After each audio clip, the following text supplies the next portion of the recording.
Welcome back, everybody. We love bringing out our creative side here at Studio 512, and Ellie Winkleman from Craft is going to show us just how to do that by introducing us to solar printing, something I've never heard of before today. Ellie, good morning. Good morning. Thanks for having me. Of course. So Craft has been around for a while, but in 2 different locations, so maybe this is a reintroduction for some folks. Tell us a little bit about your space. Craft is a walk-in art studio for grown-ups. So we're open 5 days a week, and we have our all-you-can-make buffet of arts and craft supplies.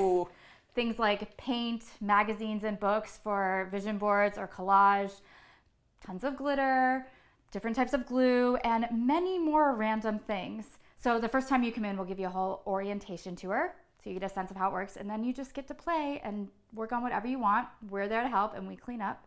We also do workshops with local artists.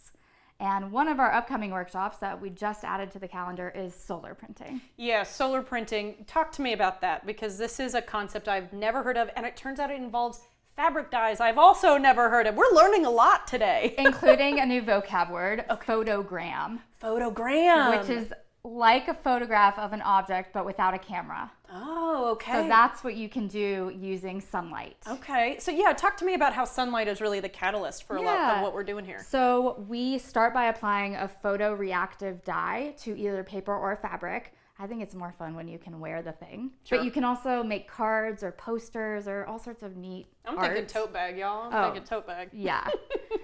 So you apply the solar reactive dye, and then you put things on top that are going to block some of the light. And they can just be any things, right? Yeah. So we brought a lot of random stuff today. I love it. It's so cool. And I think it's a good illustration. You actually had me do this off camera. Yeah. But like doilies, dried flowers. What are some of the other things that look really nice? Well, you didn't use this, but I did bring doll hair. Just in case we wanted to be experimental. I mean, you could get some cool like coiling going on. Sure. This is one of the random things we have at the studio. Old keys. We have puzzle pieces. This was an experiment because it's kind of see-through. Mm-hmm. So how much light gets blocked. Exactly. Interesting. Exactly. And actually, you have a transparency back here. Yes. Tell me about that. You can also print a photograph using this, and it comes out like a black and white photo, except instead of black, it's whatever color dye you chose. Gotcha. You chose purple. This came out, it has some blue in it, and if we had left it out in the sun, maybe like 10 more minutes, more of the purple would have come out. But we kind of like, before one of the segments, you set it up, we ran outside, sunlight. Texas was like, we got you. She got this done in like 10 minutes, y'all. So this is like immediate gratification. So how do I reveal it? What do I do? All you have to do is peel the plastic off. All of the things you added should come with it. Oh, they come with. Cool. Look at this. Oh my gosh, that's amazing. Look at how that doily picks up. That is really amazing. And so like this plant. Yeah, as you said, it's like kind of a dark blue, maybe an indigo, but like I can see some touches of purple here in the corner. So there's more than just blue that can come from this, right? Yeah, we have orange, green, purple, pink, yellow. Basically, it's a pretty good rainbow of colors that you can use. Well, and you guys these flowers are interesting. Yeah, these little, I couldn't tell if they were like ginkgo flowers or something. I picked them last year, and they were really delicate petals, so they were almost kind of like see-through a little bit, and I think that's why we get some shading. This is why you have to keep coming back. A clover. A clover. You got to get more experimental. But I think people would be shocked to see this is an example you brought in.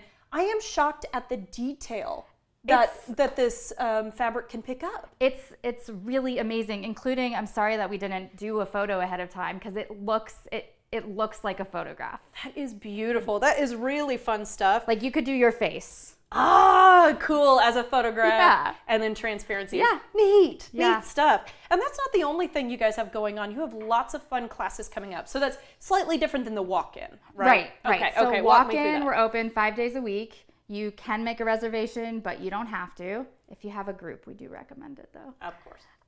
So you can just come in whenever you want, and we will get you set up. For the workshops, we keep those pretty small. Most of them are limited to 6 to 8 people. So you do need to sign up in advance on our website, which is, I believe it's listed somewhere on. It is madeatcraft.com. Folks That's can it. see it on the bottom of the screen. But give me an example of some of those, Yeah. some of the classes coming up. So we have tie-dye, soap making. We're about to add some really fun crochet classes, embroidery, marbling. You should do some of that here because that is a super neat thing to see. Oh, when you dip the when you dip the fabric in and it like picks up the marbling from the water. Exactly. It's so cool. Well, and I ask everybody this, just like the musicians woodshed, do you have to have any cool craft experience coming in? That is a great question. You need none. You don't even have to have an idea when you come for the buffet crafting or for a workshop. You can just come and say, I had a frustrating day and I need to get out of my head, or I have a second date and I don't know what to do. And you can come and we will get you all set up. That is a great date idea. Write that down, everybody. Okay, Ellie, we'll have to leave it there. Thank you so much. Thank you for making that. Yeah, oh man, I'm taking this sucker home. Craft's motto is come make stuff. Learn more about crafting, workshops, and events at madeatcraft.com.